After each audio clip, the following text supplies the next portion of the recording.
हम लोग हमारे दिमाग का 5% इस्तेमाल करते हैं या 10% इस्तेमाल करते हैं, बट सच ये नहीं है। सच ये है कि हम हमारे ब्रेन का 100% यूज करते हैं। वर्कर माइंडसेट कि मुझे जिंदगी में अपना खर्चा निकालना है, जिंदा रहना है, गोवा की एक ट्रिप करनी है और मर जाना है। ये टफ कंडीशन जब होती गई तो इंसान का ब्रेन डेवलप होता गया, क्रिमिनल कैपेसिटी बढ़ती गई, इंटेलिजेंसी बढ़ती गई। और मुझे अफसोस होता है कि आज वही लोग टफ सिचुएशन से भाग रहे हैं कि मुझे यही बनना है, मेरा भी समय आएगा, मैं मेहनत कर रहा हूं, मेरा टारगेटेड फोकस सिंगल पॉइंटेड गोल है कि मुझे यही बनना है। कि आइंस्टाइन का ब्रेन नॉर्मल ब्रेन से, जो इंसानी नॉर्मल ब्रेन है, उससे छोटा है, लेकिन ये पार्ट और यही उसको ह्यूमन से सुपर ह्यूमन बनाता है। जो भी दुनिया में एक्सीलेंट है, जो भी ऐसा है कि यार ये तो ईश्वरी कृपा है, उसका सबकॉन्शियस माइंड एक्टिवेट हो रखा है। उसके अलावा अमेरिका की बात की जाए तो अमेरिका का आईक्यू 90 के आसपास है, अमेरिकन का आईक्यू तकरीबन 98 के आसपास है, ग्रेटर देन 95। लेकिन उनसे इंटेलिजेंट लोग भी हैं। ऐसे रशिया को भी आप देख सकते हैं, रशिया का आईक्यू भी 95 से ऊपर आपको दिखेगा। माइंड हमारा स्मरण है, हमारा चिंतन है, हमारी एकाग्रता है, हमारी समझ है, हमारी जीवन। इस सेशन को तैयार करने में मैंने हर उम्र के व्यक्ति का ध्यान रखा है, क्योंकि मैं देख रहा हूं कि अब हिंदुस्तान के बाहर, हिंदुस्तान में भी कई बुजुर्ग लोग भी इसे देखते हैं। तो मैं उन सभी का ध्यान रखते हुए इसकी बात कर रहा हूं। लेकिन ये सेशन आपकी हेल्प कर सकता है मैक्सिमम ह्यूमन कैपेबिलिटीज तक जाने में। जैसे एक मैन से आप हनुमान बन सकते हैं, एक मैन से आप सुपरमैन बन सकते हैं, अगर आप इस सेशन का इस्तेमाल करते हैं तो। फिलहाल जहां तक आज हमारा मुद्दा है, वो मुद्दा है माइंड और ब्रेन। इसको हम लोग समझने वाले हैं और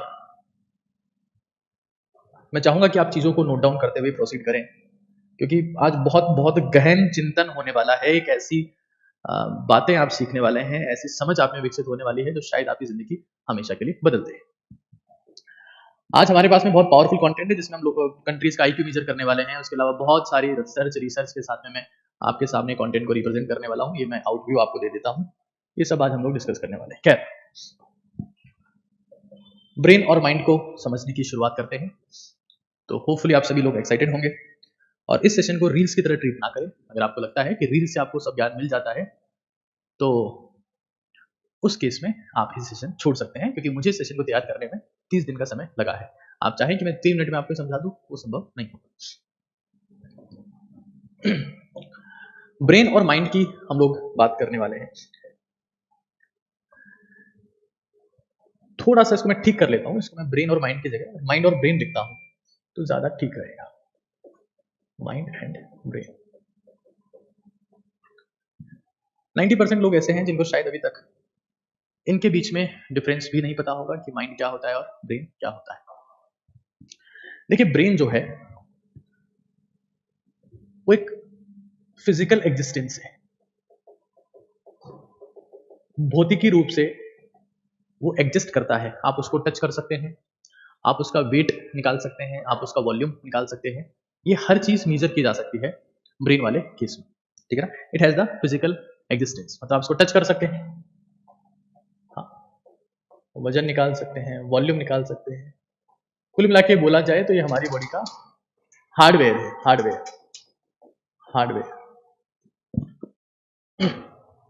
कई लोग का मिसकंसेप्शन होता है कि हम लोग हमारे दिमाग का 5% इस्तेमाल करते हैं या 10% इस्तेमाल करते हैं, बट सच ये नहीं है। सच ये है कि हम हमारे ब्रेन का 100% यूज करते हैं, माइंड का हम 5% यूज करते हैं।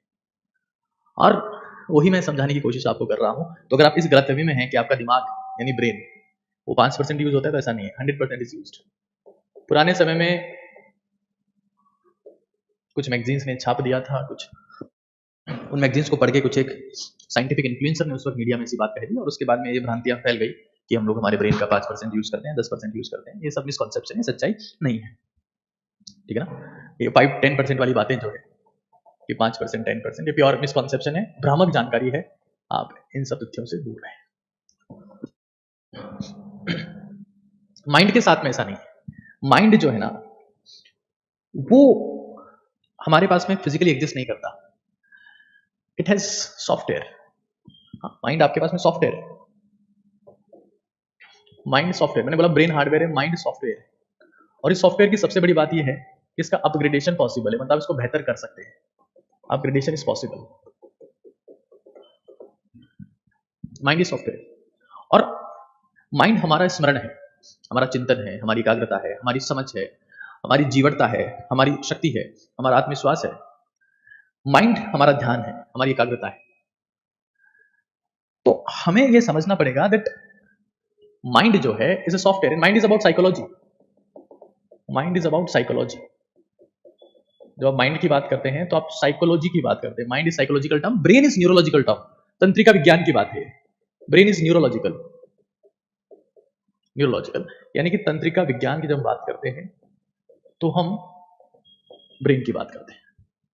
और ये बहुत बड़ा सच है कि हम लोग हमारे माइंड का 5% इस्तेमाल करते हैं। ये बहुत बड़ा सच है। मैं इसी इस्तेमाल के बारे में बात कर रहा था। ये बहुत बड़ा सच है कि हम लोग हमारे दिमाग का बहुत कम इस्तेमाल करते हैं और कुछ तकनीक ऐसी होती है जिसके माध्यम से आप इसका इस्तेमाल बढ़ा सकते हैं।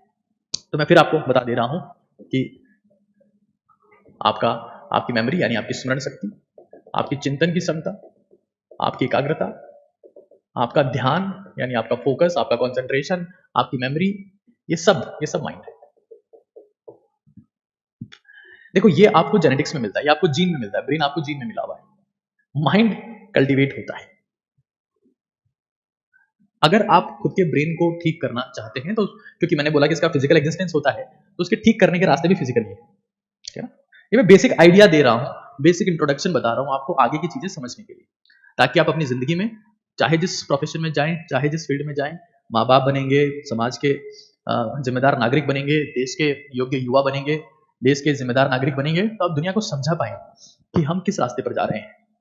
और अगर आपको लगता है कि आप 30 सेकंड में सब चीजें जान सकते हैं तो संभव नहीं होगा। आगे देखिए एक बार, अगर आपको ब्रेन को इंप्रूव करना है, ब्रेन इंप्रूवमेंट, तो ब्रेन इंप्रूवमेंट जो है वो फिजिकल चीजों की रिक्वायरमेंट रखता है। Physical improve by the physical things. Physical things बोले तो अपन कुछ डाइट में चेंज कर देंगे, है ना, कुछ वर्कआउट करेंगे तो उससे चीजें चेंज हो जाएगी। बट इसको अगर बेटर करना है तो आपको इंटेलेक्चुअल ट्रेनिंग की जरूरत है। Intellectual training is needed. और मैं फिर कह रहा हूं, इन चीजों को नोट डाउन करिएगा, समझिएगा, पुनः विचार करिएगा, अपने स्तर पर और इंप्रूव करने की कोशिश करिएगा।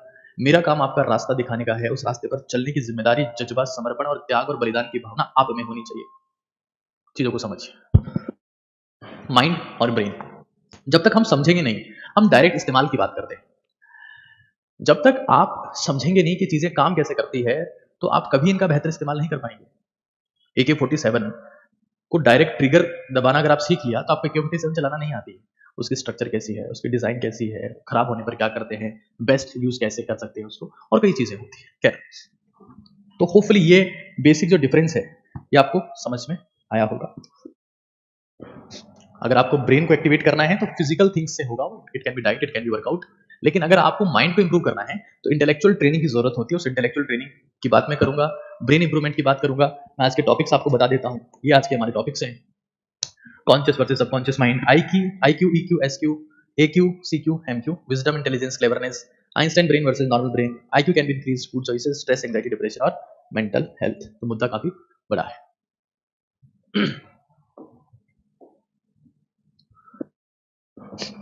सबसे पहले हम लोग समझते हैं,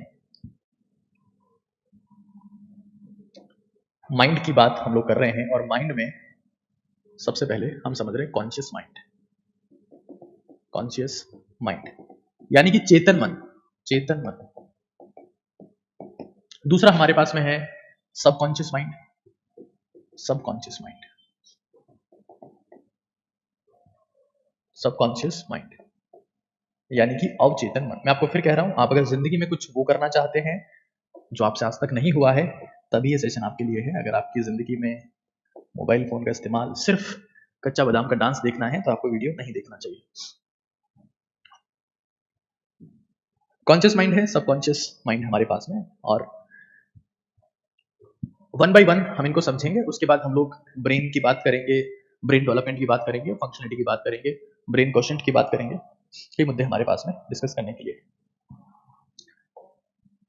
चेतन मन और अवचेतन मन, कॉन्शियस माइंड और सबकॉन्शियस माइंड की बात कर रहे हैं। कॉन्शियस माइंड हमेशा आपको बताता है कि दुनिया भाग रही है, the world is running, world running. दुनिया भाग रही है और ये हमेशा आपको कहती है कुछ कर, तो ये आपको ह्यूमन डूइंग बनाता है, ह्यूमन डूइंग। अच्छा, एक बात बताता हूँ, जब हम भगवत प्राप्ति की बात करते हैं, जब ऐसी बात करते हैं कि ईश्वर हमारे साथ में, ईश्वर की कृपा है, ईश्वर का चमत्कार है, ईश्वर का योगदान है, नया आविष्कार है, नोबेल प्राइज है, कुछ ऐसी बात जो आज तक नहीं हुई, जिसको हम ईश्वर को श्रेय देते हैं, अच्छी बात है, उस श्रेय हमने ईश्वर को दिया, बट वो सबकॉन्शियस माइंड का कमाल होता है। That is the work of the subconscious mind. तो ये कहता है कि भागो दुनिया, life is race, come on do it do it. ये कहता है नहीं नहीं नहीं नहीं, लाइफ इज रेस, सब मेरे हाथ में। ये कहता है कि नहीं, कोई नहीं भाग रहा है, it's all about human being, human being. ये कहता है कि दुनिया क्या है, भाड़ में जाने दो, तुम क्या हो, तुम क्या हो, हु यू आर। तो ये ह्यूमन डूइंग नहीं, ह्यूमन बीइंग की बात करता है, तुम खुद क्या हो, being that find your talent, आप खुद क्या है। तो हम को ये समझना है कि जब कॉन्शियस माइंड सिर्फ हमारे ब्रेन का 5% है, सब कॉन्शियस माइंड हमारे माइंड का 95% है, तो कैसे हम इसको एक्टिवेट करें जिससे हमारी जिंदगी हमेशा के लिए बदल सके। इस चीज को रट लो, दैट कॉन्शियस माइंड आपको मजदूर बनाएगा, या आपको मजदूर बनाएगा, लेबरर, मजदूर, जिस भी फील्ड में आप काम करोगे मजदूर बनाएगा। देखो दुनिया में हर फील्ड में क्या होता है ना, कोई सी फील्ड हो, जैसे फॉर एग्जाम्पल एक डॉक्टर है, एक डॉक्टर है, डॉक्टर हर टाइप का होता है, टीचर भी हर टाइप का होता है। एक टीचर ऐसा होगा जो किसी एक अपने घर के मोहल्ले में पढ़ा रहा है, एक टीचर ऐसा होगा जो थोड़ा सा हायर लेवल पर पढ़ाता है, उसको आसपास के लोग जानते हैं, एक टीचर ऐसा होगा जिसको जिले में सब लोग जानते हैं, उसका कुछ लेवल है, एक टीचर ऐसा होगा जिसको नेशनल लेवल पे सब जानते हैं क्या कुछ है, एक टीचर ऐसा होगा जिसको इंटरनेशनल लेवल पर लोग जानते हैं कि इसमें कुछ स्किल है, ये कुछ जानता है। जो भी दुनिया में एक्सीलेंट है, जो भी ऐसा है कि यार ये तो ईश्वरी कृपा है, इसको, उसका सबकॉन्शियस माइंड एक्टिवेट हो रखा है दोस्त। और मैं इसी की बात आज करने वाला हूं। जो भी एक्सट्रीम है, जो भी ऐसा है, बादशाह है अपने फील्ड का, king, the don of his field, the king, मतलब ऐसा है कि यार उसका ऐसा कोई नहीं है, क्योंकि उसकी काम में समर्पण है, काम में पूरा कॉन्सेंट्रेशन है। मैं उसी की बात आज करने वाला हूं, दैट ये आपको अपने फील्ड का मजदूर बनाएगा। क्या कि मुझे खर्चा निकालना है और किस्तें भरनी है, ये मेंटेलिटी आपको देता है कॉन्शियस माइंड, किस्तें भरनी है बस। लेकिन ये आपको अपने फील्ड का बादशाह बनाता है, the king of your field. ये सबकॉन्शियस माइंड बादशाह बनाएगा कि आपके जैसा कोई नहीं, आप ग्रेटेस्ट हैं, आप लेजेंड हैं, और ये हर फील्ड में है दुनिया में। जैसे मान लो कोई इंसान क्रिकेट खेलता है, तो एक वो है जो अपने घर के बाहर की गली में क्रिकेट खेल रहा है, घर के बाहर की गली में क्रिकेट खेल रहा है, और दूसरा वो है जो अपने आसपास के गांव तहसील में खेलता है, एक वो है जो जिले में क्रिकेट खेलता है, एक वो है जो स्टेट लेवल पे क्रिकेट खेलता है, एक वो है जो नेशनल लेवल पे क्रिकेट खेलता है, एक वो है जो इंटरनेशनल लेवल पे क्रिकेट खेलता है।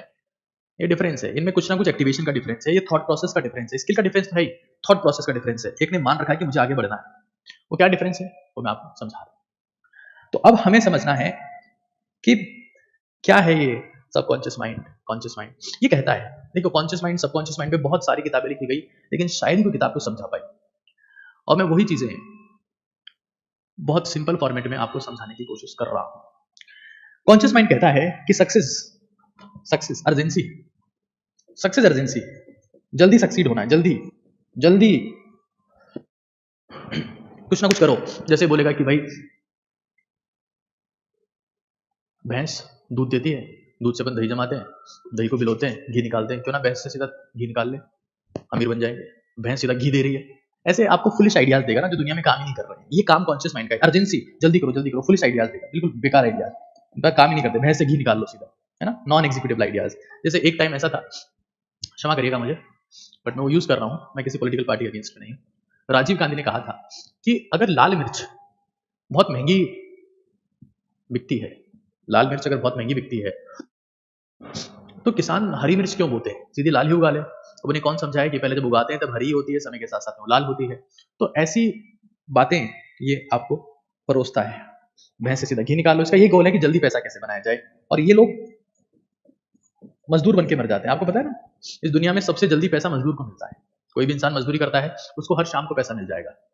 हाँ, लेकिन जो लॉन्ग टर्मल्स होते हैं, मान लो कोई साइंटिस्ट लोग हैं जो बहुत लंबे समय से काम कर रहे हैं, सर्वाइव कर रहे हैं, 50-60 साल काम करने के बाद they win the Nobel prize, जो दुनिया को बदल देता है। ये अर्जेंसी की बात करता है। लेकिन हमारे पास में जो सबकॉन्शियस माइंड है, ये कोई थॉट नहीं देगा, कोई थॉट नहीं देगा। इसकी खासियत है, कोई थॉट नहीं देगा आपको, कोई आइडिया नहीं देगा, कोई आइडिया नहीं देगा, नो आइडिया, कोई प्लान आपको नहीं देगा, कुछ नहीं देगा।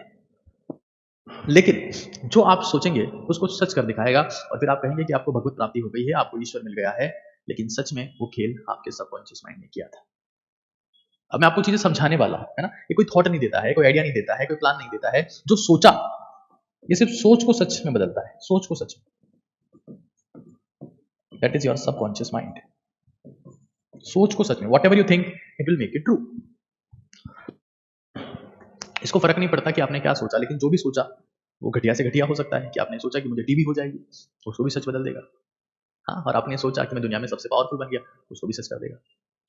तो हमें ये समझना है that conscious mind is stupid.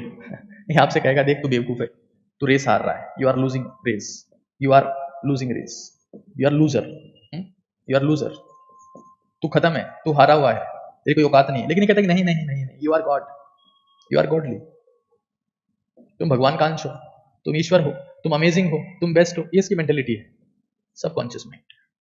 तो हम लोग जो लोग कॉन्शियस माइंड के कंट्रोल में है ना, वो ज्यादातर वो लोग होंगे जो डिप्रेशन में चले जाएंगे, स्ट्रेस में, एंजाइटी में, फ्रस्ट्रेशन में चले जाएंगे और अपने आप को खत्म कर लेंगे, बिकॉज दे डोंट नो कि सबकॉन्शियस माइंड का यूज कैसे करना है।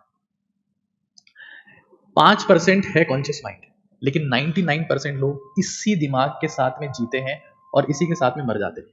ये 95% है, लेकिन दुनिया में मात्र 1% लोग इस्तेमाल कर पाते हैं, 1%। और मैं आपको वही सिखा रहा हूं। मेरी कोशिश ये है कि हिंदुस्तान को ओजस्वी, तेजस्वी, तपस्वी बनाया जाए। मेरी कोशिश ये है कि हिंदुस्तान में परिवर्तन लाया जाए।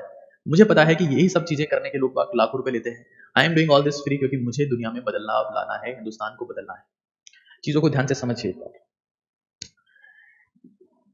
ये कहता है कि यू आर लूजिंग रेस, तेरी कोई औकात नहीं है। ये कह रहा है कि तू महान है, तू गॉडली है, तू ईश्वर है, तू सब कुछ है। जब हम लोग कॉन्शियस माइंड की बात करते हैं तो ये वर्कर माइंडसेट आपको देता है, हाँ, कि दुनिया में रहना है तो काम कर प्यारे, हाथ जोड़ सबको सलाम कर प्यारे, वरना ये दुनिया जीने नहीं देगी, खाने नहीं देगी, पीने नहीं देगी।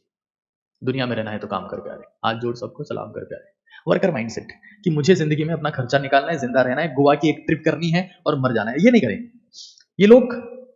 बिग मिशंस होते हैं, बिग मिशंस, जिनका सबकॉन्शियस माइंड एक्टिवेटेड है, big missions, they win the Nobel prize. ये क्रांति, जितनी भी दुनिया में क्रांति होती है, कहीं ना कहीं वो सबकॉन्शियस माइंड से उसकी शुरुआत होती है। दुनिया में जब परिवर्तन की बात आती है तो that is because of subconscious mind. और आज जो सेशन देख रहे हैं उनमें से जितने भी लोग अपने सबकॉन्शियस माइंड का इस्तेमाल करना आज सीख जाएंगे, और मैं आपको सिखाने वाला हूं, उनका क्रांतिकारी बनना तय है, उनका महान बनना तय है, उनकी जिंदगी में कुछ ऐसा होना तय है जो उनके खानदान में किसी के साथ में नहीं हुआ। ये तय है। अगर मैं कॉन्शियस माइंड की बात करता हूं तो ये सिर्फ एक ही चीज कहेगा, डूइंग डूइंग डूइंग, करो करो करो करो। जबकि ये कहता है कि भाई तू इंसान, you are man and you can become a superman, you can become Hanuman, you can become Shaktimaan if you activate मी।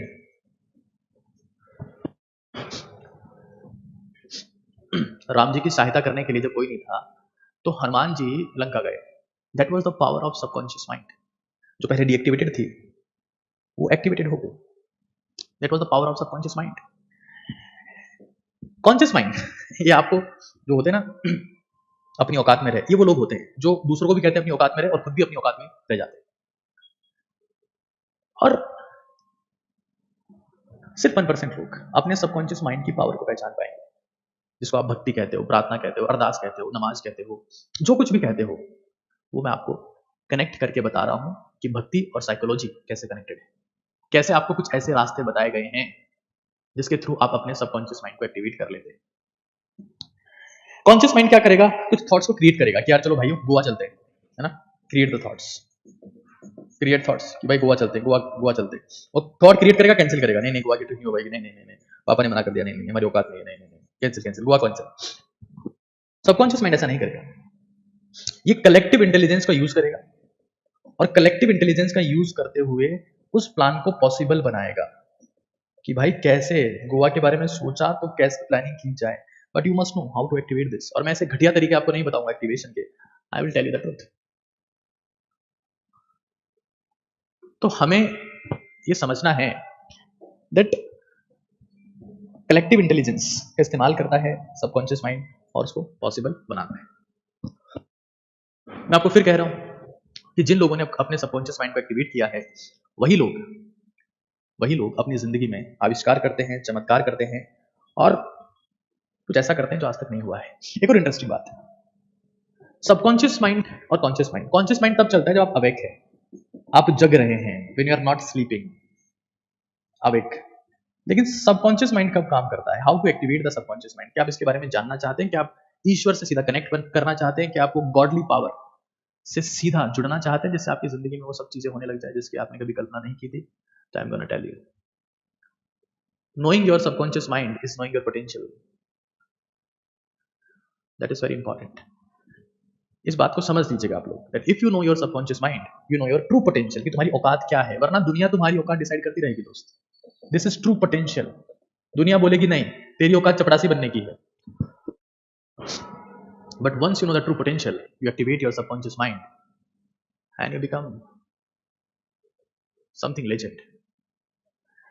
तो मैं सबकॉन्शियस माइंड को एक्टिवेट करने वाली चीजें आपको बता रहा हूं, that how you can activate your subconscious mind.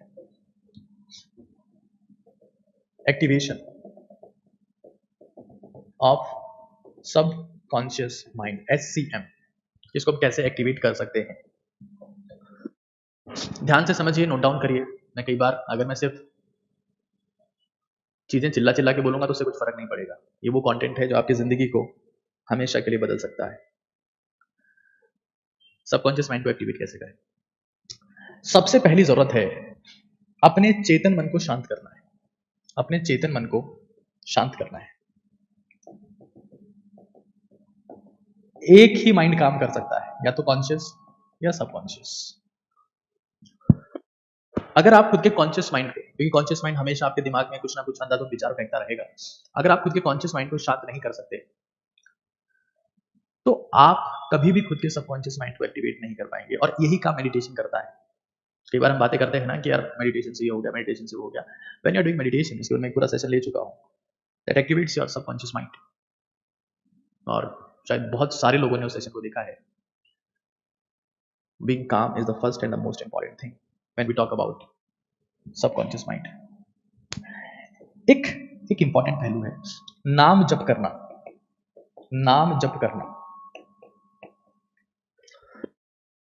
अगर आप मेडिटेशन नहीं कर पाते, आपको लगता है कि नहीं ये चीजें हमसे नहीं हो सकती, तो आप नाम जप करके, हमारे प्रेमानंद महाराज आए दिन आते हैं और कहते हैं कि राधा नाम जपो। जरूरी नहीं कि आप राधा नाम जपो, आप अपने पेरेंट्स का नाम भी जप सकते हैं।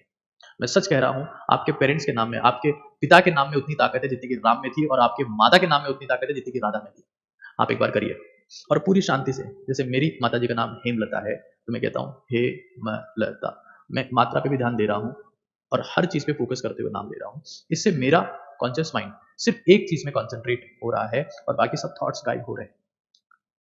आप अगर ये चीज कर सकते हैं, नाम जप कर सकते हैं, इससे ये चेतन मन को शांत करने का एक तरीका है। एक तरीका है, आप जिंदगी में कहां पहुंचना चाहते हैं। हार्वर्ड में एक सर्वे हुआ, यूएस में एक सर्वे हुआ, और वो सर्वे ये कहता है कि जिन लोगों की जिंदगी में क्लियर था कि वो कहां पहुंचना चाहते हैं, मेरा क्लियर है कि मुझे 10 करोड़ लोगों की जिंदगी को टच करना है, उनकी लाइफ में इंपैक्ट लाना है, उनकी जिंदगी को बदलना है। और ये मैंने डिसीजन आज के 5 साल पहले लिया था कि मुझे 10 करोड़ लोगों को टच करना है एटलीस्ट।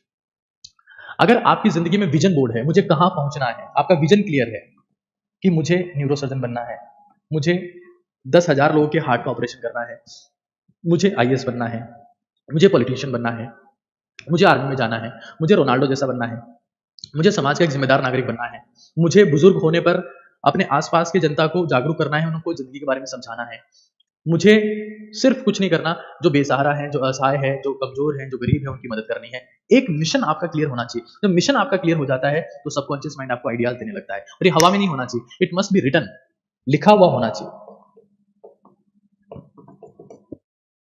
आपको पढ़ना लिखना क्यों सिखाया गया है? पढ़ना लिखना इसीलिए सिखाया गया है ताकि आप खुद के सबकॉन्शियस माइंड को एक्टिवेट कर पाए। लिखने से आपका सबकॉन्शियस माइंड एक्टिवेट होता है। अगर मैं चीजें लिख रहा हूं तो ये सब चीजें मेरे दिमाग में भी जा रही है। ये काम हवा में संभव नहीं था। You must have very clear cut defined vision board कि मुझे कहां तक पहुंचना है। और जब वीडियो खत्म होगा तो मैं आपसे चाहूंगा कि आप बहुत क्लियर कट ये लिखें। एक ने सवाल पूछा कि डे ड्रीमिंग और सबकॉन्शियस माइंड में क्या अंतर है, जो हम ख्याली पुलाव बनाते हैं। देखिए, ख्याली पुलाव बनाइए लेकिन परोसिए मत। आप परोस देंगे उसको तो लोग आपकी खिल्ली बनाएंगे, फिर आपको डिस्ट्रैक्ट कर देंगे, फिर आपको वो बार बार उकसाएंगे, जिससे आपका वापस कॉन्शियस माइंड ज्यादा एक्टिवेट होगा। ख्याली पुलाव बनाओ, परोसो मत। और डे ड्रीमिंग का मतलब ये होता है कि आप कोई मूवी देख के आए तो आपको शाहरुख खान बनना है, चेन्नई एक्सप्रेस देख लिया तो शाहरुख खान बनना है, हेलीकॉप्टर शॉट देख लिया तो धोनी बनना है, कवर ड्राइव देख लिया तो विराट कोहली बनना है, स्पीच देख लिया तो मोदी बनना है, इसरो ने लॉन्च कर दिया चंद्रयान 3 तो आपको साइंटिस्ट बनना है। It must be clear cut कि मुझे यही बनना है, मेरा भी समय आएगा, मैं मेहनत कर रहा हूं, मेरा टारगेटेड फोकस सिंगल पॉइंटेड गोल है कि मुझे ही बनना है। It must be defined. और ये नहीं है तो आप कुछ नहीं कर पाएंगे। आप जिंदगी के जिस फील्ड में हैं एक फिक्स करो कि मुझे ये बनना है। मैंने फिक्स किया था कि मुझे 10 करोड़ लोगों को टच करना है। अब वो किसी भी माध्यम से हो सकता है, चाहे मैं किताबें पहुंचाऊं, चाहे मैं अपनी बात पहुंचाऊं, चाहे मैं अपना भाषण पहुंचाऊं, लेकिन मैं उनकी जिंदगी को इंप्रूव करना चाहता हूं, मैं हिंदुस्तान को बेहतर करना चाहता हूं, मैं युवाओं की जिंदगी को ठीक करना चाहता हूं। ये फिक्स है, इससे फर्क नहीं पड़ता है। ये गोल मस्ट बी क्लियर। आप हर दिन किसी को देख के अगर इन्फ्लुएंस हो रहे हैं तो आप कहीं नहीं पहुंच पाएंगे। और सिर्फ विजन बोर्ड से कुछ नहीं होगा। कई बार ऐसा बोल दिया जाता है कि आपको जिंदगी में ये चाहिए, इसको लिखो, इसको सोचो, सुबह शाम इसकी बात करो। सिर्फ इससे कुछ नहीं होगा। आपको हर दिन ये लिखना पड़ेगा। मैं हमेशा ये बात कहता रहा हूं और फिर ये सबकॉन्शियस माइंड तक बात पहुंच गई है दैट फॉलो DWAR। इवन मैंने इसके ऊपर पूरी एक डायरी लिखी है, DWAR डायरी। मेरा थीम था, मेरा आइडिया था कि कैसे आपकी जिंदगी चेंज हो सकती है। हर दिन ये लिखो कि मेरा मिशन था, इसके लिए मैंने आज क्या किया, व्हाट आई डिड। आप खुद का रूटीन भी मेंशन कर सकते हैं, व्हाट आई विल, मैं कल क्या करूंगा। क्योंकि जिस इंसान को ये नहीं पता कि वो कल क्या करेगा तो उसके सुबह उठने से या मर जाने से दुनिया को कोई फर्क नहीं पड़ता। आपको पता ही नहीं है कि आप सुबह उठकर क्या करेंगे तो आपके नींद में मौत की संभावनाएं भी बढ़ जाती है। ये साइकोलॉजिकल रिसर्च है। A4 आपने क्या अचीव किया आज पूरे दिन में, क्या ऐसा किया। जैसे आज अभी आप सेशन देख रहे हैं तो आपने अचीवमेंट में लिख दिया कि मैंने आज ABK सर का ब्रेन और माइंड के ऊपर सेशन देखा है, बिकॉज ये अचीवमेंट है, वो नॉलेज है जो आपकी जिंदगी भर काम आए। रील्स आप एक बार देखते हैं फिर भूल जाते हैं, नई रील आ जाती है, नया जोक आ जाता है, नया मीम आ जाता है, बट ये नॉलेज वो है जो सस्टेन करेगी, क्योंकि आपने इसमें टाइम इन्वेस्ट किया है, वेस्ट नहीं किया है, स्क्रॉल नहीं किया है, तो टाइम इन्वेस्ट किया। तो आपने अचीव क्या किया और आपका रिग्रेट क्या है कि आपने ऐसा किया जो आपको नहीं करना चाहिए था। जब आप द्वार को फॉलो करते हैं तो दुनिया में कोई सा भी द्वार ऐसा नहीं है जो आपके लिए बंद हो। दुनिया का सारे द्वार, सारी पॉसिबिलिटी, सारी अपॉर्चुनिटी आपके लिए ओपन हो जाती है और आप जहां पहुंचना चाहें वहां पहुंच सकते हैं। अगर किसी को लगता है कि आज कोई सक्सेसफुल है, कल कोई दूसरा सक्सेसफुल है और उसको देख के तुम उसकी कॉपी करने लगे, तुम कहीं नहीं पहुंच पाओगे। कौन कितने घंटे सोता है ये उसकी जेनेटिक्स पे डिपेंड करता है दोस्त। निकोला टेस्ला कितने घंटे सोया, आइंस्टाइन कितने घंटे सोया, ये सब सेकेंडरी बातें हैं, ठीक है। और हमें ये समझ लेना है कि ये सब सेंसलेस चीज है। इसके ऊपर मैंने पूरी एक बुक बनाई है, और आज उसको हिंदुस्तान के कई हजार स्टूडेंट्स फॉलो भी करते हैं, ठीक। खैर, एक तरीका और है जिससे आप खुद के सबकॉन्शियस माइंड को एक्टिवेट कर सकते हैं, वो है मेडिटेशन।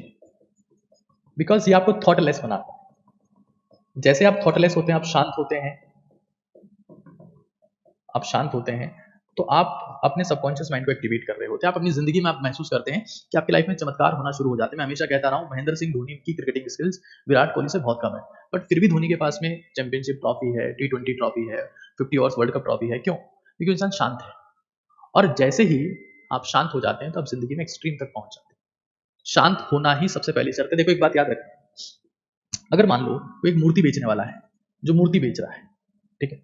अब मूर्ति में अगर भगवान होता तो उसको बेचता ही नहीं, क्योंकि जब मूर्ति से ही उसको भगवान मिल जाता, 150 रुपये में, 200 रुपये में वो मूर्ति बेच रहा है, उसको पता है कि अगर इसमें भगवान होता तो वो भूखे नहीं मरता। मूर्ति में भगवान नहीं है, मूर्ति में आस्था है, भगवान की आस्था है कि इसमें ईश्वर है, इसमें मेरा ईश्वर है। और आस्था किसी को भगवान बना सकती है, किसी को भी। और यही धर्म की एक खासियत है, विशेष तौर से सनातन धर्म की, कि वो हर किसी को भगवान मानता है। तो बहुत बड़ी साइंस है इसके पीछे। आस्था किसी को भी भगवान बना देता है। मैं ये कतई नहीं कह रहा हूं कि एक धर्म सर्वश्रेष्ठ है, क्योंकि दुनिया में कोई सा इंसान अगर ये कह रहा है ये धर्म श्रेष्ठ है तो उससे बड़ा बिल्कुल कोई नहीं हो सकता। खैर, जब आस्था होती है तो आस्था से कि यार ये हमारे ईश्वर है, उससे शांति आती है। और शांति से ही आपका सबकॉन्शियस माइंड एक्टिवेट होता है, और शांति से ही आपको लगता है कि आप भगवान के अंश हो। सबकॉन्शियस माइंड आपका एक्टिवेट हो गया, अब आप सीधा गॉड कनेक्शन सेट हो गया। गॉड कनेक्शन, आप जिस भी धर्म को मानते हो उसके साथ आपका सीधा कनेक्शन सेट हो जाता है। और इसलिए आप देखेंगे कि उन घरों में ज्यादा प्रॉस्पेरिटी रहती है, उन घरों में ज्यादा बेहतर चीजें होती है जहां पर शांति होती है। लेकिन जहां पर लोग बाग लड़ते रहते हैं, हमेशा भिड़ते रहते हैं, आपस में गाली गलौज करते हैं, चाहे वो कितने ही पढ़े लिखे क्यों ना हो, कितने अमीर क्यों ना हो, एक दिन उनका गरीब होना निश्चित है, एक दिन उनका बर्बाद होना निश्चित है, दरिद्र होना निश्चित है। तो हमें ये समझ लेना है हमारी जिंदगी में कि ईश्वर, गॉड, कभी भी किसी चादर से, किसी अगरबत्ती से, किसी प्रार्थना से, किसी फूल से, किसी पूजा से खुश नहीं होता। जब तक आप आरती, पूजा, प्रार्थना, अरदास करते वक्त शांत नहीं है, ईश्वर के लिए समर्पित नहीं है, आपका दिमाग ठंडा नहीं है, तब तक आपका सबकॉन्शियस माइंड एक्टिवेट नहीं होगा। जब तक सबकॉन्शियस माइंड एक्टिवेट नहीं होगा तो मिरेकल नहीं होंगे, चमत्कार नहीं होंगे। चमत्कार का रास्ता सबकॉन्शियस माइंड से होकर गुजरता है। जैसे ही आपका गॉड कनेक्शन सेट हो जाएगा, you become the man of miracle. सिर्फ चमत्कार होगा, सिर्फ चमत्कार, सिर्फ चमत्कार। लेकिन पहली शर्त है, अपने आप को शांत किया जाए, बिल्कुल शांत किया जाए। हमें यह समझ लेना है कि जिंदगी में अगर आप शांत हो गए तो आप अपने आप बहुत लोगों से एक साथ आगे निकल जाते हैं। जैसे आप खुद को शांत कर लेते हैं सिर्फ उस केस में, सिर्फ उस केस में। और मैं फिर कह रहा हूं, लिखो। अगर तुमसे कुछ नहीं किया जा रहा है, आज मैं देखता हूं कि हर युवा सुबह से शाम तक, या युवा की बात छोड़ो, उनके पेरेंट्स भी एक ही काम कर रहे हैं। उनके पेरेंट्स भी सुबह से शाम तक स्क्रॉल कर रहे हैं, ये चीज वो चीज, वो हर रील नया थॉट देके जा रही है, वो हर सीन नया थॉट क्रिएट कर रहा है, वो हर फोटो नया सीन क्रिएट कर रही है। इंस्टाग्राम पे हम आदी हो चुके हैं, इसकी फोटो, उसकी फोटो, ये सीन, वो सीन, ये बीच, वो बीच, ये खाना, वो खाना। दिस इज डैमेजिंग और सबकॉन्शियस माइंड, जस्ट एक्टिवेटिंग और कॉन्शियस माइंड। तो मोबाइल फोन का कम इस्तेमाल करना, या एटलीस्ट क्योंकि मैं हमेशा कहता हूँ कि जिस भी इंसान को उड़ना है, जिसको उड़ना है, उसको अपने फोन को फ्लाइट मोड पर डालना पड़ेगा। चाहे वो 2 घंटे डाले, चाहे 1 घंटा डाले, चाहे आधा घंटा डाले, और उसमें वो सब करे जिससे वो अपनी गोल के, अपनी जिंदगी के करीब पहुंचता हो। फ्लाइट मोड, जिसको उड़ना है उसको करना पड़ेगा। मोबाइल का कम इस्तेमाल से आपका सबकॉन्शियस माइंड एक्टिवेट होता है। रट लो इस चीज को, आज शपथ लेके जाओ, आज शपथ लेके जाओ, ऐसे नहीं जाना है। मुझे मोबाइल का इस्तेमाल कम करना है, क्योंकि मोबाइल आपके कॉन्शियस माइंड को एक्टिवेट करता है, और आप में जो ईश्वर है, जो आप में भगवान का अंश है, जिससे आपके जीवन में चमत्कार हो सकते हैं, उसको खत्म करता है मोबाइल को। क्योंकि वो आपको हाइपर एक्टिवेट करता है, और हाइपर एक्टिवेटेड इंसान कभी भी चमत्कार नहीं कर सकता, कभी नोबेल प्राइज नहीं जीत सकता, मिशन नहीं ला सकता, क्रांति नहीं कर सकता। Less mobile phone use, less mobile phone use. At least 1 घंटा स्विच ऑफ कर दो, उस वक्त नाम जप करो, लिखो कुछ। नाम जप नहीं होता तुम लिखो, और सिर्फ अपने पिताजी का नाम जप करो, माताजी का नाम जप करो, कुछ कंटेंट लिखो, अपना सपना लिखो, अपनी कल की प्लानिंग लिखो, कुछ नहीं, अपनी सांस पे ध्यान दे लो, मेडिटेशन करो, तुम ईश्वर बन जाओगे। तुम्हारी जिंदगी में वो चमत्कार होने लगेंगे जिसकी तुम्हें कभी उम्मीद नहीं थी, तुम्हें सपने में भी नहीं सोचा था कि यार ऐसा कैसे हो सकता है। और कुछ नहीं होगा ना, तुम्हारी हेल्थ ठीक हो जाएगी, क्योंकि इस दुनिया में ज्यादातर समस्या की जड़ है हरी, वरी और करी। हरी, जल्दबाजी, क्योंकि शांत नहीं है। वरी, चिंता, क्योंकि शांत नहीं है। करी, खाने में कुछ भी अटरम शटरम खा ले, क्योंकि शांत नहीं, कॉन्शियसनेस है ही नहीं, खत्म हो चुकी है। शांत जिस दिन हो जाएंगे, जिंदगी की आधी समस्याएं मिट जाएगी। तो हमें सबसे पहले ये बात समझ लेनी है कि सबकॉन्शियस माइंड को एक्टिवेट करने का रास्ता ये है। क्या मैं आगे चल सकता हूं? अगर आपकी आज्ञा हो तो अब हम थोड़ा सा ब्रेन की बात कर लेते हैं।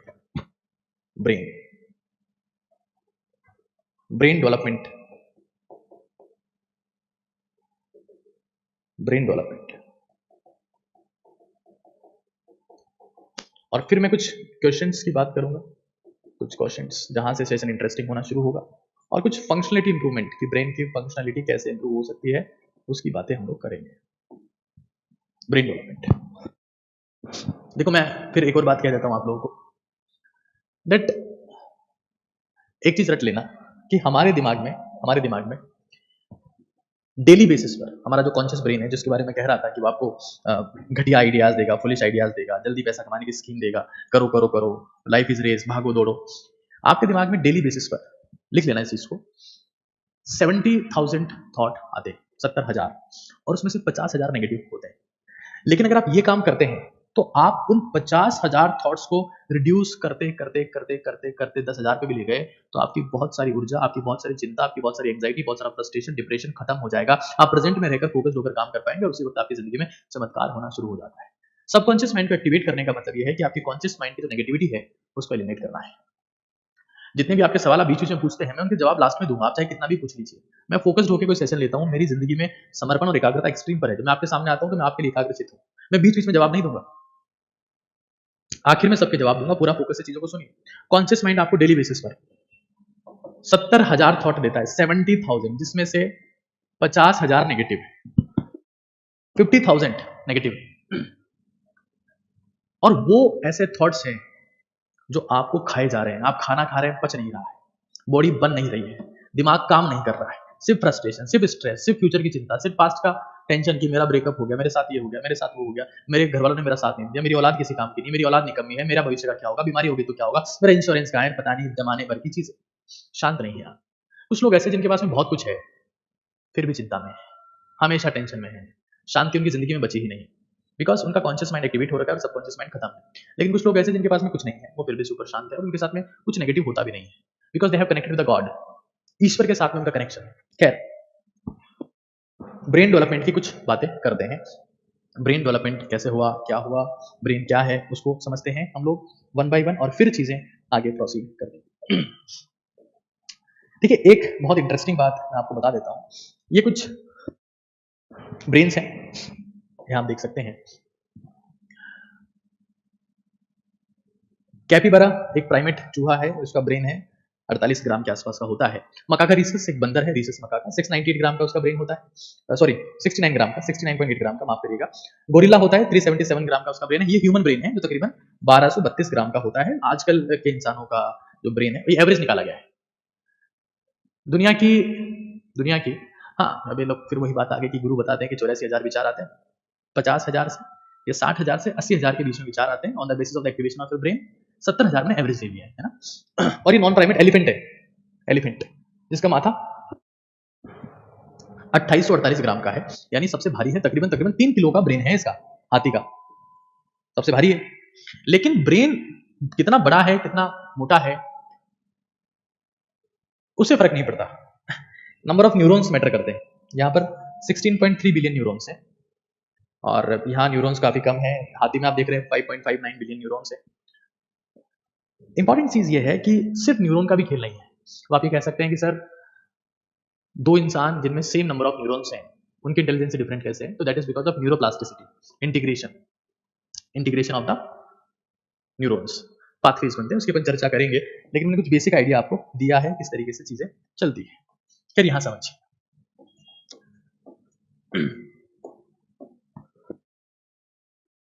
Brain development. देखिए, ब्रेन डेवलपमेंट में दो मुद्दे बहुत पावरफुल हैं। जो ब्रेन का डेवलपमेंट हुआ है,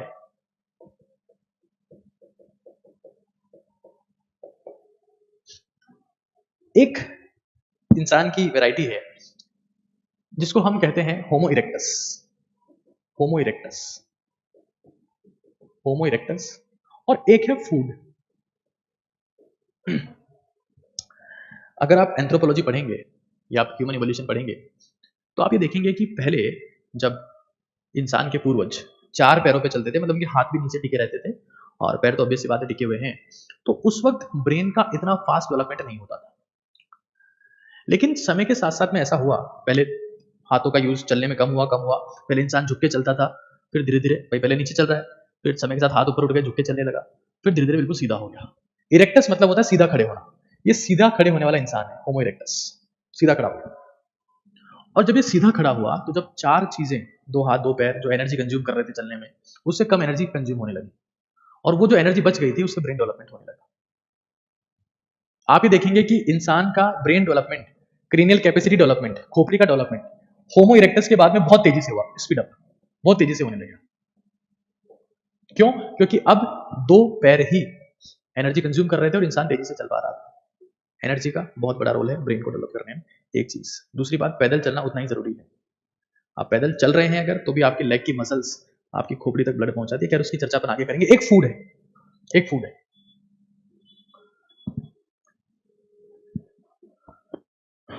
बहुत इंपॉर्टेंट मुद्दा है फूड। इंसान को जब पका हुआ भोजन मिला, कुक्ड फूड, कुक्ड वन। देखो, हमारे शरीर में 2 ऑर्गन्स ऐसे हैं, एक हमारा पेट और एक हमारा दिमाग, जो सबसे ज्यादा एनर्जी कंज्यूम करते हैं। सबसे ज्यादा एनर्जी कंज्यूम करने वाले 2 ही ऑर्गन हैं, एक हमारा पेट और एक हमारा दिमाग। कुछ लोग ऐसे होते हैं जो खाते हैं, खा खा के भूल गए। उनसे आप एक सिंपल सा सवाल पूछो, उनका माथा काम नहीं करता, बिल्कुल फ्यूज है, खाते हैं बस। हाँ, जैसे पहलवान लोग होते हैं ना, उनका माथा भी कम काम करता है। जब इंसान को पहली बार पका हुआ भोजन मिला, ऐसा खाना जो आसानी से पच जाता था, जैसे उसने खाया, खाना पच गया, अब ब्लड फ्री हो गया, तो ब्लड फ्री होते ही वो ब्रेन की तरफ जाने लगा और बाकी ब्रेन में डेवलपमेंट शुरू हुआ। क्योंकि ब्लड जो है आपके शरीर का या तो पेट में रहेगा या माथे में रहेगा। खाना खा लिया तो नींद क्यों आती है? इसलिए आती है क्योंकि ब्लड जो है वो ब्रेन से हट गया है। तो ब्रेन डेवलपमेंट में सबसे मेजर रोल है पैदल चलने का, दूसरा हल्का खाना खाने का, और इसको रट लेना। और आज भी वो उतना ही इंपॉर्टेंट है। मान लिया आज सबके पास में ब्रेन सेम है, लेकिन अगर उस ब्रेन को एफिशिएंट बनाना है तो दो चीजें करनी पड़ेगी, पैदल चलना पड़ेगा, खून ऊपर जाएगा, और हल्का खाना खाना पड़ेगा। रट लेना इस चीज को। अगर आप हल्का खाना नहीं खाएंगे तो आपका ब्रेन एफिशिएंटली काम नहीं कर सकता है, इसको रट लो। एक और चीज देखो, एक और चीज देखो, देखो ब्रेन जो है ना, थोड़ा सा साइंटिफिक हो रहा हूं मैं हल्का सा, और इससे आपको मजा आएगा चीजों को समझने में। ब्रेन हम देख नहीं सकते क्योंकि पुराने जमाने के इंसान थे, वो तो मर चुके हैं, उनके ब्रेन भी खत्म हो चुके हैं, डैमेज हो चुके हैं। उनकी खोपड़ियां मिली है, क्रेनियम, इसको बोलते हैं क्रेनियम, खोपड़ी, क्रेनियम। और खोपड़ी जो होती है ना, इसकी कैपेसिटी होती है, ये खोपड़ियां मिली है, इसकी कैपेसिटी को सीसी में मेजर करते हैं।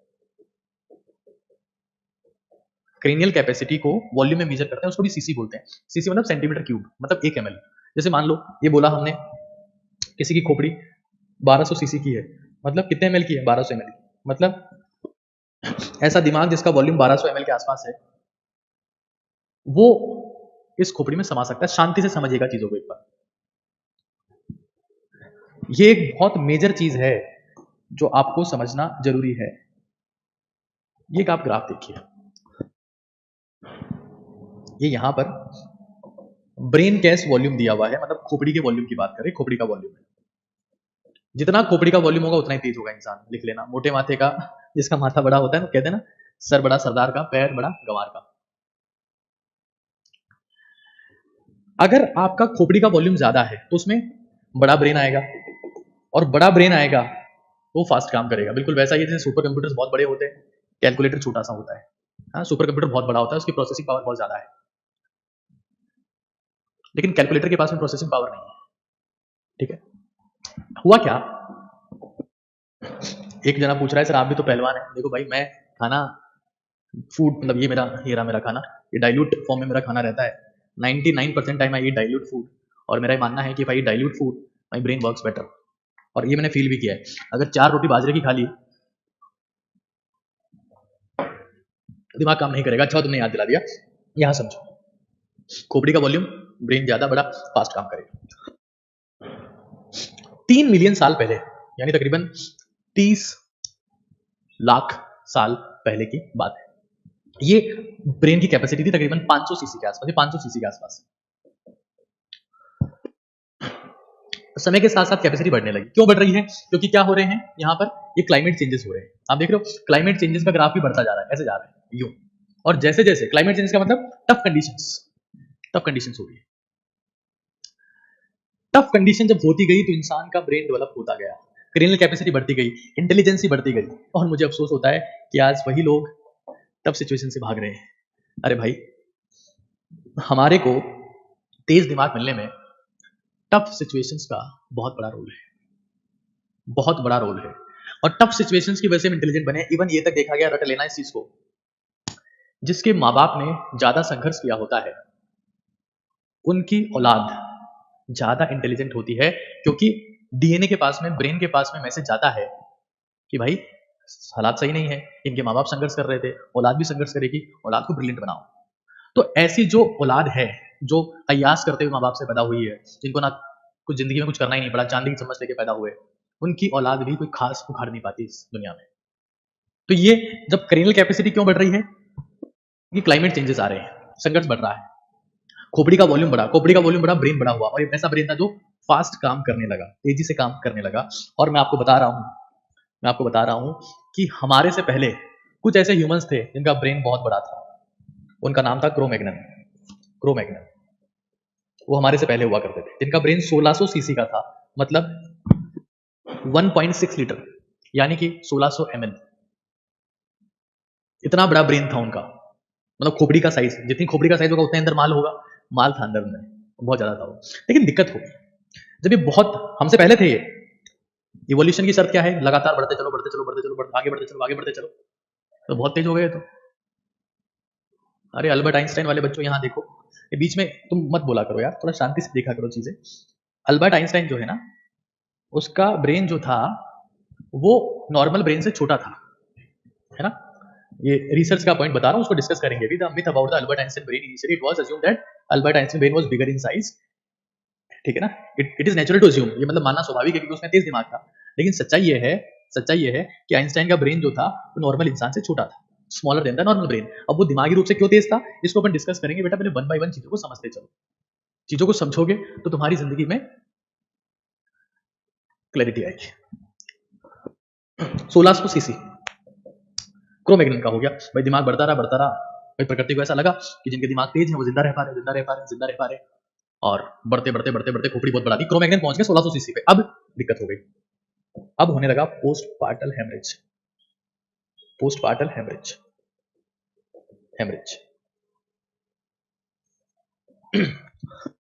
आपको पता है जब किसी बच्चे की डिलीवरी होती है तो डिलीवरी में पहले खोपड़ी बाहर आती है। डिलीवरी जब बच्चा होता है, जब बच्चा पैदा होता है तो सबसे पहले जो उनकी माताजी होती हैं उनके गर्भाशय से, उनके यूट्रस से, उनकी विजाइना से सबसे पहले खोपड़ी बाहर आती है। और जब खोपड़ी बाहर आ रही थी, इतनी बड़ी खोपड़ी थी, तो उस केस में ब्लीडिंग बहुत ज्यादा हो रही थी और ऐसी मदर्स की डेथ हो जा रही थी जिनके बच्चे बहुत ज्यादा बड़े ब्रेन वाले थे, क्योंकि उस वक्त हॉस्पिटल्स नहीं थे, बचाने की सुविधाएं नहीं थी। तो बच्चा पैदा तो हो गया लेकिन उसकी माँ मर गई तो बच्चे का ध्यान कौन रखेगा, उसको दूध कौन पिलाएगा, तो सर्वाइव कैसे करेगा। तो वो माँ मर गई तो कुछ टाइम बाद में बच्चा भी मर गया। फिर ऐसे कई लोग पैदा हुए, माँ मरी बच्चा मर गया। लेकिन उन्हीं क्रोमैग्नेंस में से कुछ लोग ऐसे थे, कुछ बच्चे ऐसे थे जिनकी खोपड़ी थोड़ी छोटी थी, तो माँ से ब्लीडिंग कम हुई, जब ब्लीडिंग कम हुई तो माँ जिंदा रही तो उसको दूध मिला, जब दूध मिला तो बच्चा जिंदा रहा, और वो एक नई स्पीसीज बन गए जिसको हम लोग होमो सेपियंस कहते हैं। अपन लोग हैं होमो सेपियंस। हमसे भी ज्यादा बुद्धिमान लोग मर चुके हैं, इसलिए कहते हैं जिंदगी में बैलेंस जरूरी है। अति हर चीज की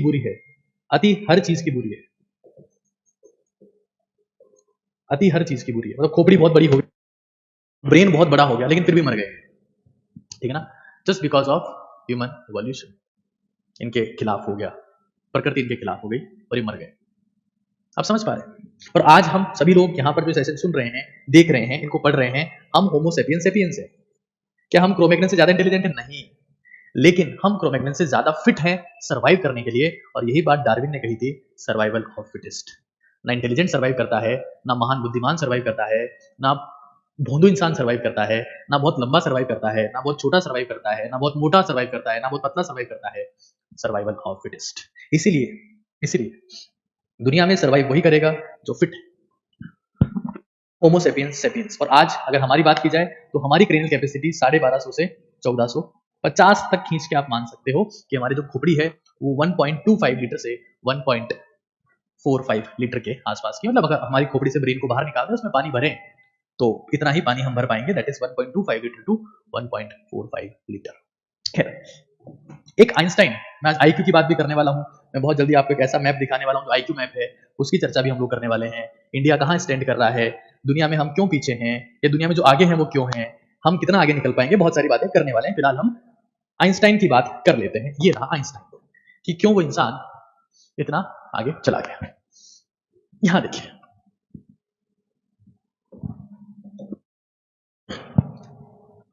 आइंस्टाइन के ब्रेन में, आइंस्टाइन का ब्रेन एक रिसर्च का मुद्दा था, क्योंकि आइंस्टाइन ने कुछ ऐसा किया था, he was the greatest ever theoretical physicist, जो शायद ब्रह्मांड को समझ पाए, कम्युनिकेट कर पाए।